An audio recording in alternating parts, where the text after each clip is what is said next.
London, 1944. A prosperous industrialist vanishes without a trace under the cover of night.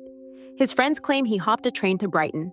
The police suspect otherwise. Their prime suspect, John George Hay, a man whose polished manners and fine clothes concealed a sinister mind. Hay perfected a killer's art, using sulfuric acid to erase any proof of his victims. In his workshop, he lured victims with promises of investment, then dispatched them and fed their bodies to massive barrels of acid. By morning, only globs of goo remained. No fingerprints, no weapon, no crime scene.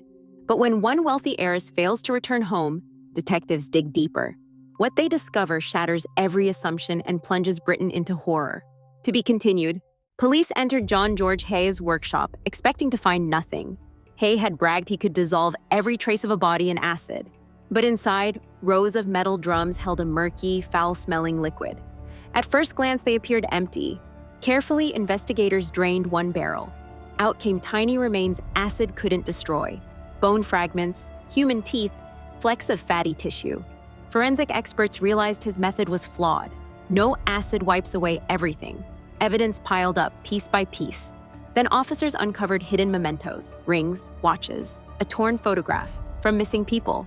Hay's story collapsed under the weight of truth. With the net closing in, they confronted him. And that's when he surprised everyone. Calm as ever, Hay paused, glanced. When police confronted John George Hay, they braced for panic. Instead, he stayed eerily calm, almost curious. He listened as they described the grisly remains found in his workshop: teeth, bone fragments, traces of human tissue. Then he spoke, admitting he'd killed multiple people. His explanation was chilling. If there is no body, there is no murder. Hay claimed he targeted wealthy victims, then dissolved their bodies in acid so they'd vanish. But investigators already knew his plan had failed, and the evidence was closing in from every direction. As the interrogation continued, Hay made a shocking request. He wanted to explain exactly how he did it, step by step, not to help the police, but because he seemed almost proud. What he revealed next would make this one of the most disturbing. John George Hay, the man nicknamed the Acid Bath Murderer, finally broke his silence. He didn't deny his crimes. Instead, he walked the court through every sinister detail. He told of fake business deals, promises of quick profits, and the trust he shattered. He described how he killed swiftly, then dropped bodies into drums of sulfuric acid, convinced the evidence would vanish. But prosecutors had uncovered the truth. Teeth, bone fragments, and cherished possessions survived the acid's fury. Ledgers and bank statements tied him irrevocably to each victim.